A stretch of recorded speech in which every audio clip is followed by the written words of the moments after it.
came to pay his respects today. Sully, the service dog who provided support and companionship to the president, joined people with disabilities in the Capitol Rotunda.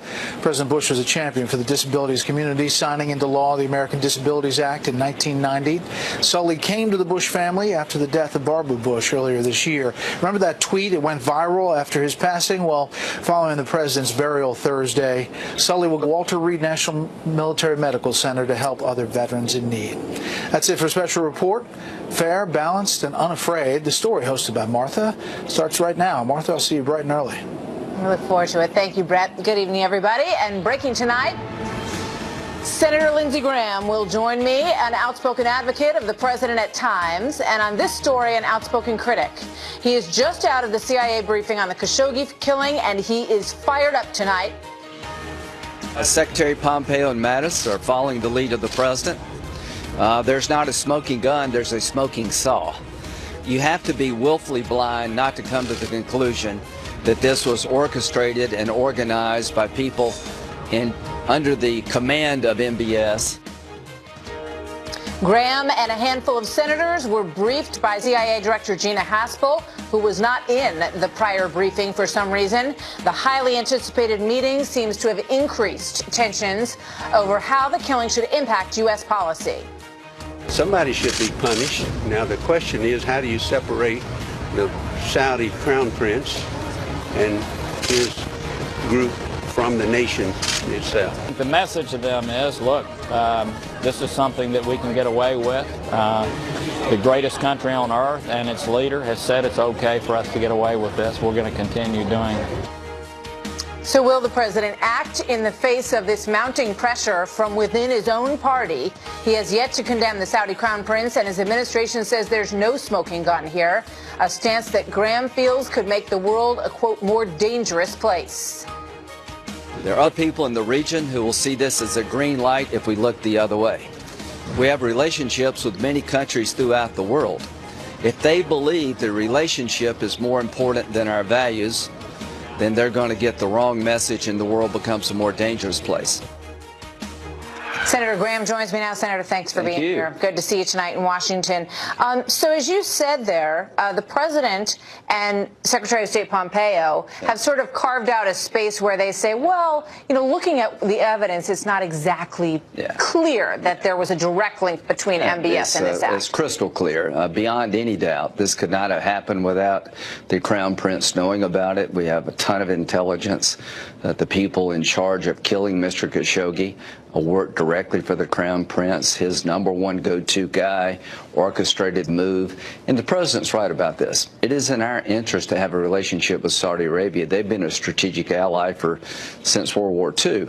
It's not in our interest to give the Crown Prince, who's 33, 34 years old, a pass for murder of an American resident with 3 American children, because then you're going to have open season on Americans everywhere. So I'm going to come down hard like a ton of bricks on the Crown Prince and try to salvage the relationship with Saudi Arabia. Have you talked to the president since the briefing today? And is he changing his mind on any of this? I don't know. The president is in a different spot. You know, he's the president of the United States. Congress has an independent obligation to look at these things.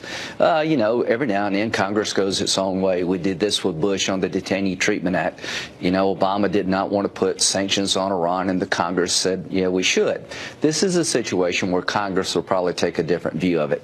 We have to have the long view of things. Presidents come and go, and what I want to make sure of is, if you're going to ally with the United States, if you're going to be our ally, you want to have access to our economy and buy our weapons, there's a certain price to be paid. You can't chop up a guy in a consulate, particularly who's an American resident, who's an opinion journalist for the Washington Post, and expect us to do nothing about it. So it's pretty simple for Saudi Arabia. If you want to keep this relationship, you disrespected it, you need to repair it. The damage is being done by the Crown Prince, not by the United States. And if you want to fix it, you should do something about it. So you got a couple of issues here. You have the arms sales, which the president has been very transparent. This is the most important thing to him in this relationship. And then you've got what's going on in Yemen and our support of Saudi Arabia there. What can the Senate do to block the president on those two things? Well, number one, I'll take a backseat to no one when it comes to supporting Saudi Arabia in the past. I have stood up on the floor of the Senate time and time again advocating for the arms sales. Now I'm going to say we should suspend the arms sales until those responsible for Mr. Khashoggi's murder are held to account. This is a big change for me. Why? If we don't stop it now, it gets worse later. It's just not the killing of Mr. Khashoggi. The Crown Prince put an embargo on Qatar, an ally of the United States, where we had 14,000 troops and never told us about it. He put the Prime Minister of Lebanon under house arrest and got him to resign. He's put half his family in jail. He's been a wrecking ball when it comes to the Mideast in general, and I've had enough, and if we don't stop him now, it gets worse later. So I'm not going to support arms sales to somebody this unstable. What makes you believe he wouldn't take an American weapon system and give it to the Chinese? This guy's nuts. You know, everybody thought he was a reformer. Yeah, I did too. He had a good relationship with Jared Kushner.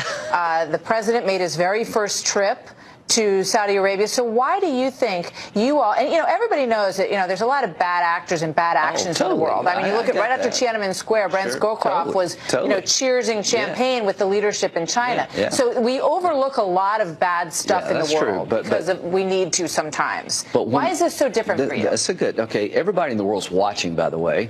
And when you sell weapons to somebody and when you let them have access to your economy and you treat them as a real ally, that's different than having a relationship with China, Iran, or Russia. They're not our allies, they're our foes, and sometimes you can only do so much. But when you get in America's orbit and when you want to associate yourself with America in a direct way, we can't ignore this because other people will see this as a green light to do that. What about other journalists? What about people saying, I don't like my government? And if you're an ally of the United States and we let somebody get chopped up in a consulate, then we're abandoning our values. So I'm a pretty practical guy. I introduced MBS 6 months ago in town as being the hope of the Mideast. Boy, was I wrong. So here's the way I feel about it. I was played. I was used. Did you tell the president that you think he's been played on this? Yes. Here's what I told What does he say about that? Well, here's what I told the president. Name one president of the United States that's done more to reach out to Saudi Arabia. The first trip you took was to Saudi Arabia. You have created a relationship that's special, and this is the way you get repaid? Clearly, they don't respect you. They don't respect us. They feel like they can do anything and get away with it. Now's the time to come down hard. Now's the time to be the leader of the world and not accept this as just the way things are. I'm going to cut them off. I've gone from being this guy's biggest champion to being his biggest nightmare. And I would advise the president that people are sizing you up. The Iranians are looking at you. The Russians are looking at you.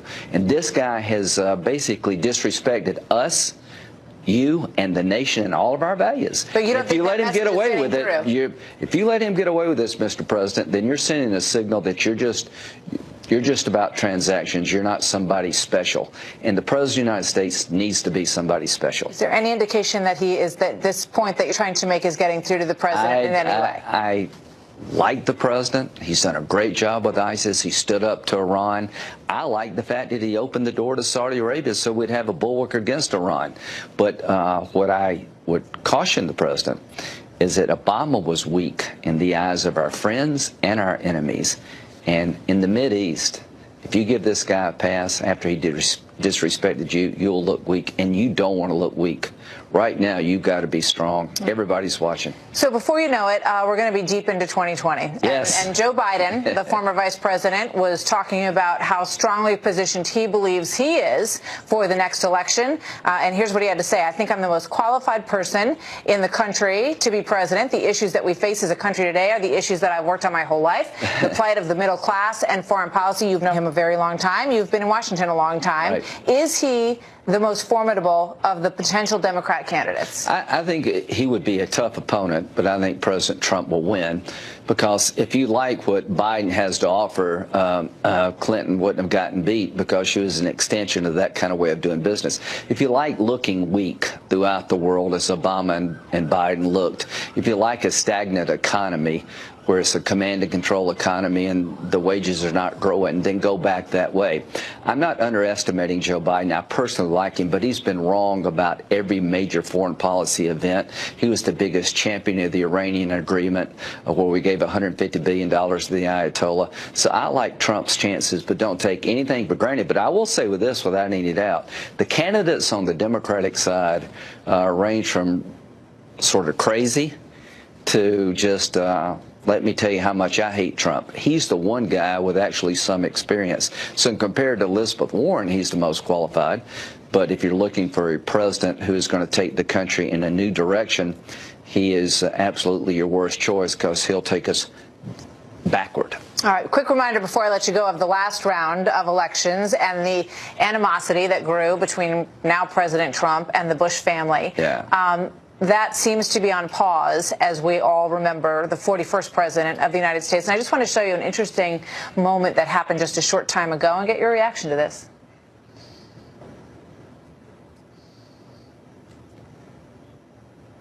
Handshakes all around, and here's my reaction. A nice moment for these two couples. I love Laura and W.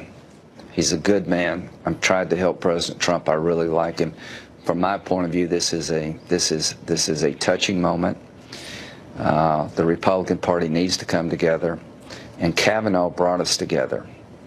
Kavanaugh was a Bush guy picked by Trump to be on the Supreme Court, and they tried to destroy him. And I hope Republicans remember, they just don't hate Trump.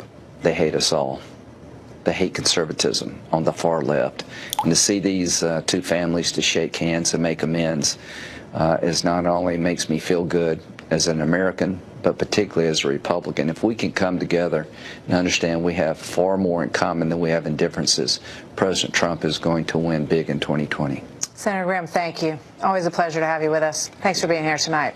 Thank you.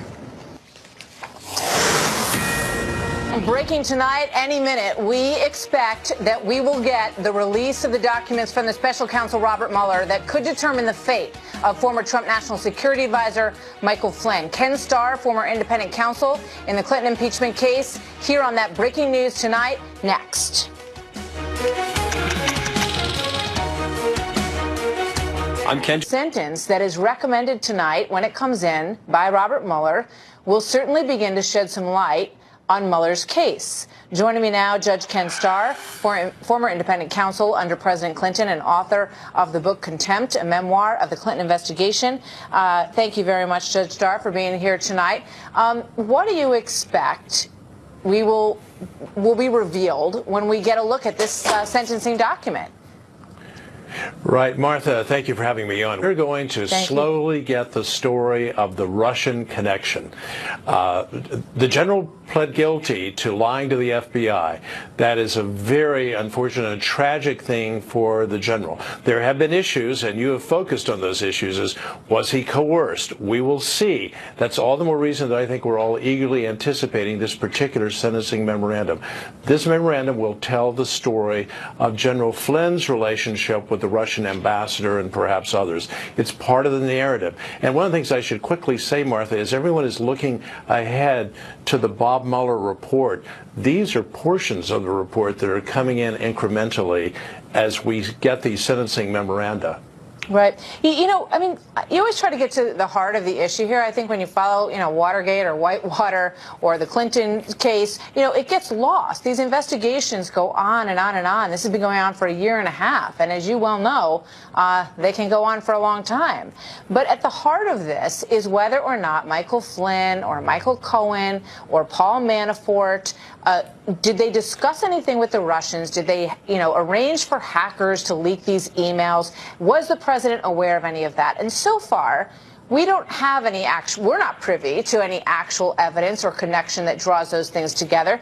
But two other people, Roger Stone and Jerome Corsi, are suggested by this story to have had some link to WikiLeaks, to Julian Assange. They both say that never happened. They don't know the man, never had any interaction with him. And tonight, Roger Stone has refused to speak to Dianne Feinstein, Senator Feinstein's committee, about this. What do you make of their resistance? What does that tell you, Judge Starr? There's a brokenness in the relationships. Believe it or not, the special counsel or special prosecutor has a relationship. This is a human process. And are you on the same team or are you not? And so I think one of the challenges that the Mueller team is now having is getting people on the team. They say they're going to join the team and then they don't. Or they're on the team and then they're saying we're off. There's a brokenness in the relationships that's frankly an impediment to us bringing the investigation to a conclusion. But you're absolutely right. There thus far has been no public evidence of any kind of collusion with Russian interests and the Trump campaign. So we keep finding new areas, right, such as, well, what about the Michael Cohen plea, et cetera, with respect to business relationships in Russia carrying on into the presidential campaign. The good news, I think, for the country, because the country should want the president to succeed, is there's no indication that the president has been in any way misleading or just not telling the truth to the investigators, to the Mueller team. So hopefully this is now winding down with these sentencing memoranda coming to light that I think will shed light on these relationships with Russian Let me ask interests. you about that brokenness, because Manafort and Stone and Corsi all claim that the reason that relationship with the prosecutors and the special counsel is broken is because they were asked to admit to things that they say they didn't do. And they were not comfortable doing that, which is understandable if they're telling the truth. That's the if. That's an extremely serious charge. There is no question prosecutorial power can be abused. I was accused of abusing that power. I don't think I did. I think we were vindicated. But if there is a charge, especially by more than one individual, that he, she, they are being coerced, then that has to be taken very seriously, because that goes to the morality of the investigation. So hopefully this brokenness will be healed so we can all find out the truth, which is what we've been waiting for since May of last year when Bob Mueller was appointed.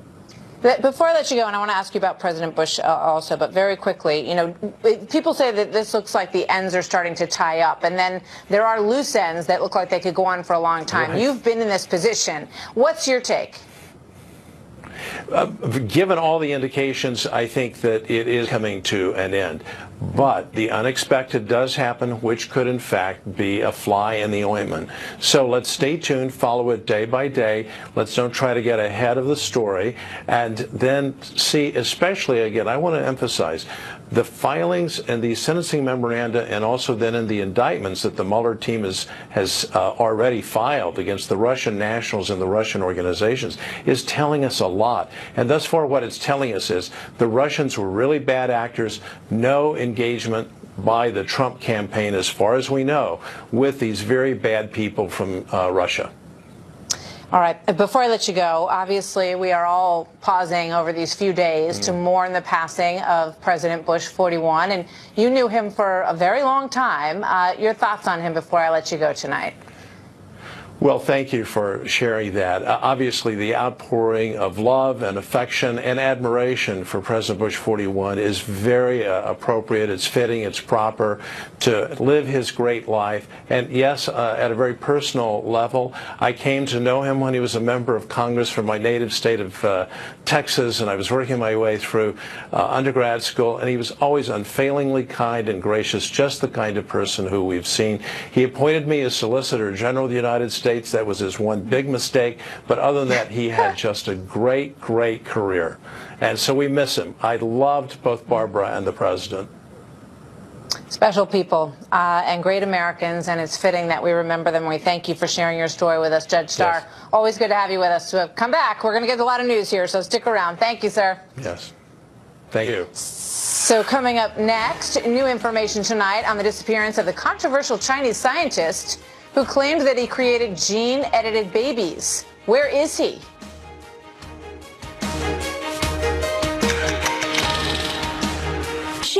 Tonight, there are reports of another mysterious disappearance in China. This time, it is the controversial Chinese scientist who set off international outcry after claiming to have created the world's first gene-edited babies. The scientist was in Hong Kong last week. He's not been seen since. It follows reports of another disappearance that we told you about on the story last week of an award-winning photojournalist known for capturing controversial images of China's dark side. Trace Gallagher has the latest from our West Coast newsroom. Hey, Martha, He Jiankui is the lead researcher in the project that claims to have altered the DNA of twin girls to make them resistant to the virus that causes AIDS. The claim has not been independently confirmed or peer-reviewed in scientific journals, and many mainstream scientists have condemned the experiment, calling Dr. He the Chinese Frankenstein. Last week, He Jiankui presented his findings at the International Human Genome Editing Conference in Hong Kong. Watch. For this specific case, I feel proud, actually. I feel proudest. But since the conference, He Jiankui has not been seen or heard from. Some Chinese media outlets have been reporting that Dr. He was taken back to the campus of his former employer, China's Southern University of Science and Technology, and is being held there under house arrest. The university denies the reports, but also says it is unable to answer any further questions.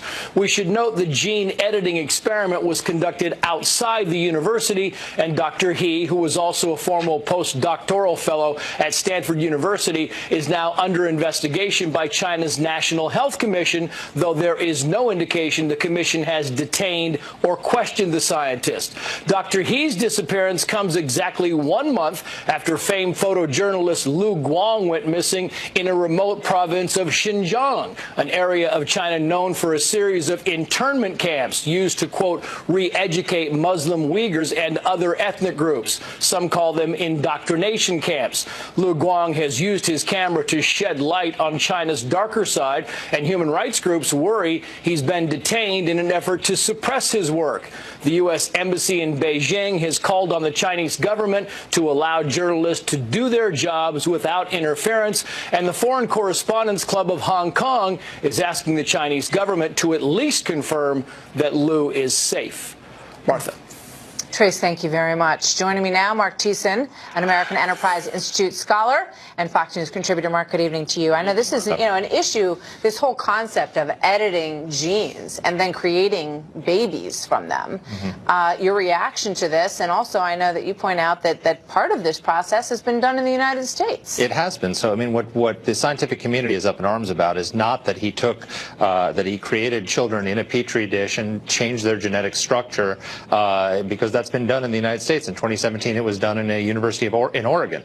The difference is what they're upset with him about is that he actually implanted them in a woman and brought them to term, whereas the American scientists just killed their children that they had created. So this is happening all the time. This research is just the difference is that he had the audacity to actually bring these children into the world.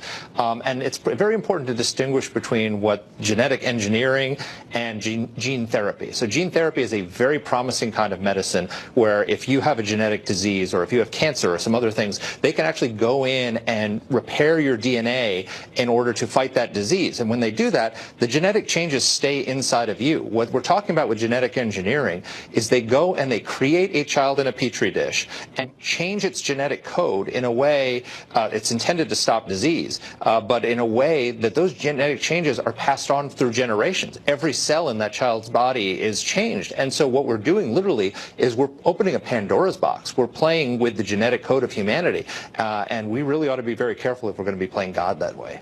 And the question is who stops it, who controls it, who oversees it, who says this is great for curing cancer, but we're not going to create babies that will never, have that gene. How do you do it? Well, I mean, again, gene therapy is an area that we should be putting a lot of research money into because it's a very promising way. I'm not sure that we should be doing this at all, because for one thing, we don't know scientifically. There's consequences. We don't know what kind of changes into the human genome that we could unleash that would go through generations and be uncontrollable as children have children. You can change the human genetic code of humanity. But socially, it's also very concerning because if you can change genetic code to cure disease, you can also change genetic code to enhance human beings. So the same genetic change that could more address muscular, or so if you can blue-eyed or whatever you want. Exactly. So if you can change genes to fight muscular dystrophy, well, maybe those same technologies can be used to enhance muscle and speed and strength. If you can do genetic changes to cure dementia, you could also improve cognition. And that has remarkable social consequences because only the wealthy will be able to afford this. So if you're concerned about inequality, you're going to have a genetically enhanced elite that has access to this and a unenhanced poor. And then all sorts of changes will happen in society that are really, something really that troubling. You have no idea what the ramifications are of these so-called perfect people. Yep.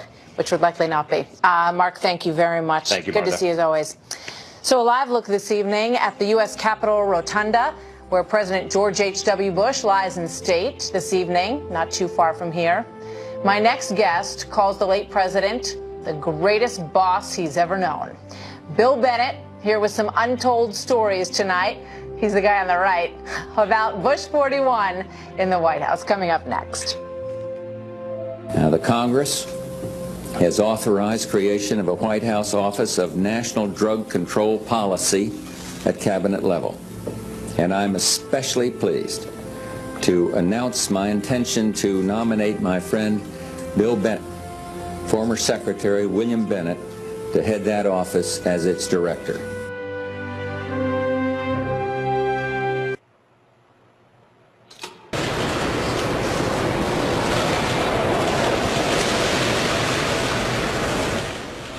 Quite a moment today. Longtime Republican Senator and Congressman Bob Dole, 95 years old, stood up from his wheelchair to salute the late President H.W. Bush. Clearly, he was moved by that moment. You could see it on his face. The late president, 41's body lie in state at the United States Capitol. People still lined up 2.5-hour waits in the lines that are wrapping around the Capitol to pay their respects this evening ahead of the funeral, which will be tomorrow morning at Washington National Cathedral. Brett Baer and I will take you through that starting at 9 o'clock in the morning. President Bush, so they're taking steps in this, what we're hearing about these funeral plans tomorrow to kind of ensure that it doesn't turn into an opportunity to take swipes at the current president, who met today with President George W. Bush and his wife Laura. Interesting moment that we witnessed outside of Blair House today. Display of unity, shaking hands, smiling for the cameras. My next guest has fond memories of the entire Bush family dating back to his time as a member of Bush 41's cabinet. He served as the country's first ever drug czar. I have chosen Bill Bennett to be the commanding general in the drug war.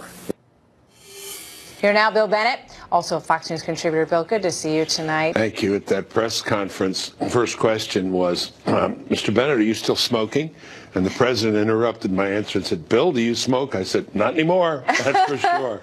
But, the drug czar can't smoke. No, drug czar can't smoke. But great job he did for me. I did the best I could for him. No president has done more on this issue than George Herbert Walker Bush. He backed me up. He went where I asked him to go. And we got drug use down by 50% in this country, thanks to his efforts of the rest of government, and a lot of work in the private sector. He did that job well. I mean, that was the period where crack cocaine was rampant across the country. That's right. It's not something that you hear that much about. In subsequent years, obviously, we have a whole new problem on our hands. We have a whole new one, and we could do well to do what he did.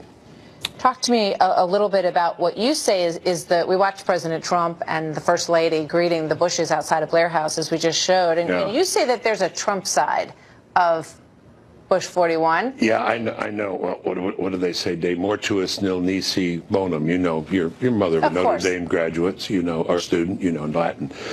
Do not speak ill of the dead. And I'm not going to speak ill of him, but there's a little bit of a, Bush was, this always wonderful, always perfect person. Well, he was a wonderful person and a great human being and a model human being, but he had a tough side.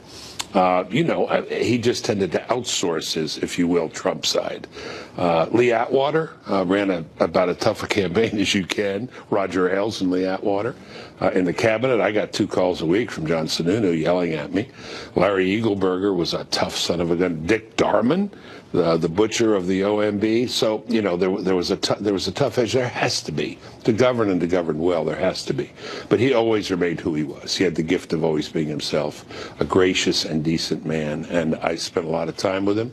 As I said, he never turned me down. He was wonderful to my family, and I'm looking forward to getting a chance to say goodbye to him. To remember him tomorrow, and I know you're going to join us tomorrow. And it's interesting that the report is that there's been an effort on the part of the family to keep the swipes out of this service. That this is about 41 tomorrow, and they want everyone to stay on that page, which is, of course, understandable. We're not going to see what we saw last time at the National Cathedral, regrettably. I think at the McCain funeral, there were a couple of things that shouldn't have happened. And I have to congratulate the Bush family and the Trump family.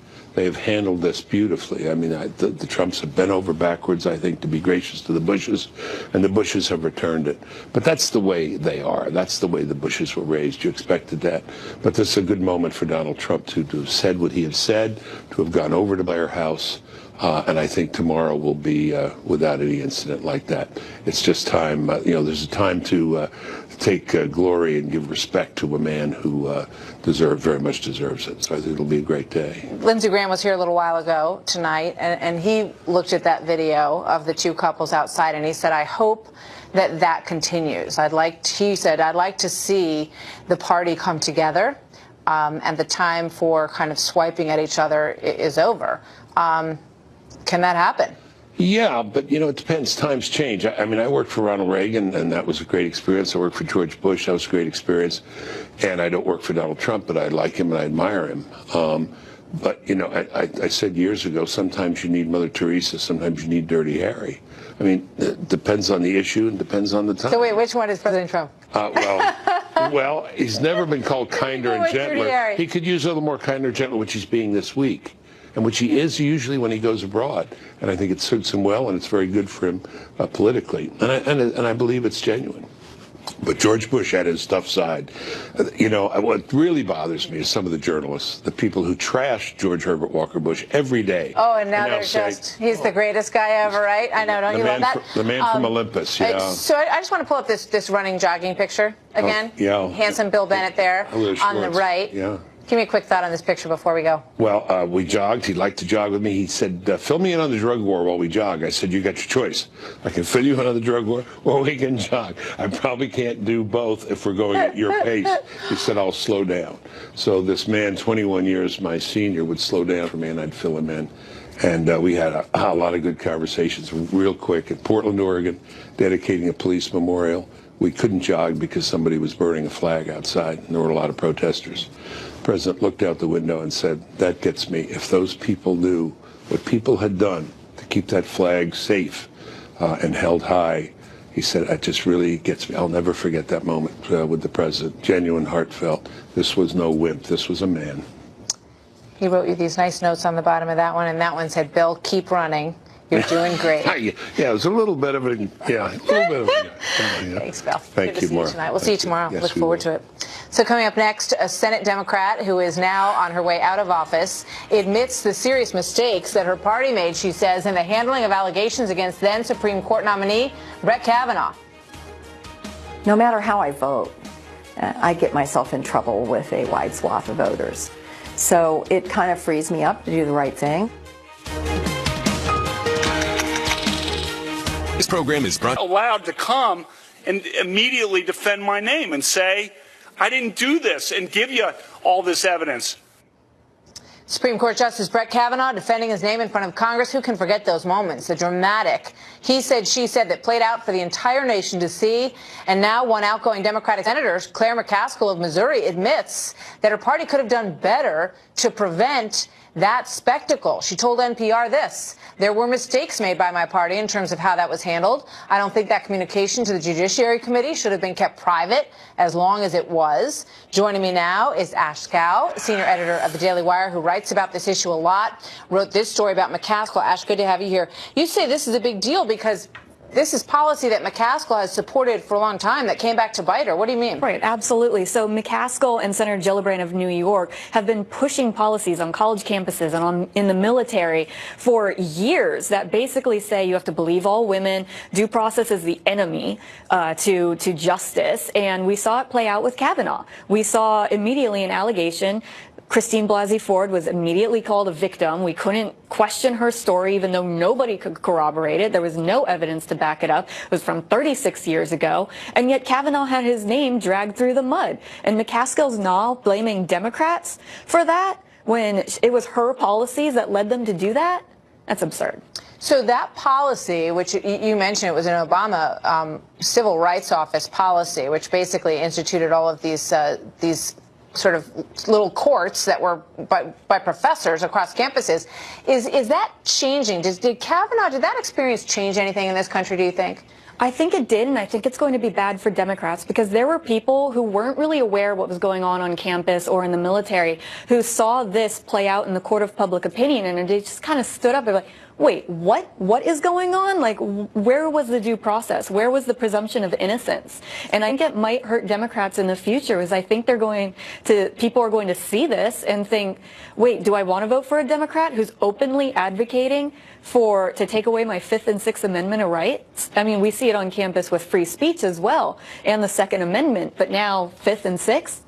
So what do you think the ultimate impact is, and why you say that you think it will be worse for Democrats because of this, but really, I mean, everybody needs to kind of wake up to how the process plays out in these cases. Oh, absolutely. I mean, it's been going on for years. People need to pay attention. Gillibrand's the main issue on this right now, the main speaker. McCaskill's on the way out, but we have the Secretary of Education, Betsy DeVos, who is working to instill some due process, but you still have the Gillibrands of the world, the Patty Murrays of the world going out there. Are they pushing back against the DeVos changes, yes, or have they not really woken up to that yet? Oh, no, they're absolutely pushing back, saying this is going to set back survivors. This is harmful. This is, going to keep people from coming forward. I'm sorry, it's providing due process rights to people who are accused of a heinous crime. We have to allow them to defend themselves. Ash Scow, out in front on this issue from the beginning. Thank you very much. Good to see you again, Ash. So coming up next tonight, Harvard punishes students if they insist on being in fraternities and sororities, saying that they will not allow them to lead any other campus clubs or be captains of any teams if they belong. Up next. Brewing on the campus of Harvard University, where multiple fraternities and sororities are now suing the school over a policy that they just adopted last year. It discourages students from joining single-gender social clubs, which Harvard says can lead to misogynistic aggression. Fraternities in the federal suit say, quote, Harvard's view that all male organizations cause sexual assault because they are all male, and that there is no value to all female or all male organizations, are sexist in the extreme. Here now, Christopher Colby, a senior at Harvard University and a campus reform correspondent and member of one of these off-campus fraternities. Christopher, good to have you here tonight. So you are suing Harvard based on what exactly? Absolutely, Martha. You mentioned, thank you so much for having me, by the way. You mentioned that this lawsuit aims to target students who are working or are in these fraternities. It doesn't mean to discourage them. It actually means to bar them from entering them at all. Sadly, Harvard believes that it's able to take their views on what's right and wrong for their students and how they should associate and put them directly into almost a law. I mean, they don't want people to hold athletic captaincies if they're in fraternities or sororities. They don't want them to make friends with people who are in them. And it's very clear that their view of this, their strong view of this, is present in the sanctions right now. Yeah. Yeah, even if you wanted to apply to be a Rhodes Scholar or to achieve something of that level, they will not write you a letter of recommendation if they find out that you're in one of these all-male or all-female groups. Is that right? Yeah, absolutely. And it's not just that either, because Harvard manages to sneak a lot of different things in this sanction package. There's more than just the big scholarships too. Imagine if you wanted to go study abroad in Ireland for a semester and you submitted your application for a scholarship, and then the university in Ireland checks with Harvard and says, is this student a good student? And for some reason, you being in a fraternity or being in a sorority is the reason why that's not the case. It's kind of incredible that they think they can make this assertion, but that's exactly what this sanction does, and it's what the lawsuit aims to avoid. It's interesting because there are groups at Harvard that are ethnically based, other groups that now, do those groups exclude people who are not of that ethnicity? Yeah, I mean, to a certain extent, there are groups like, for instance, the Latin American Students Association or the Black Men's Forum. These students exist on campus, and Harvard's actually very supportive of them. Harvard also, as the Leadership Institute's Campus Reform reports, they're also supportive of things like the Black congregation at the end of the year, where they have a graduation ceremony for these minority groups. They're very supportive of these, and they like that these students get together and associate as they do. It really makes you realize that Harvard wants some students to associate in certain ways, and if they don't go along with how they associate, then the consequences to them are a reservation against these scholarships, and perhaps more importantly, a kind of overarching moral mandate that says, you're not doing things right here on the Harvard campus if you're in a fraternity and a sorority. You're doing things poorly if you want to make great connection with fellow women in a sorority. Or if you're in a fraternity, the only thing you want to do is go have these raucous, misogynist parties. There's no way you could be in this fraternity because you like the idea of brotherhood and of service. Harvard seems to think that these are things that, no matter what, are denigrating to the Harvard campus and the academic life and the pursuit of knowledge. And they think that these other minority groups are just perfectly fine.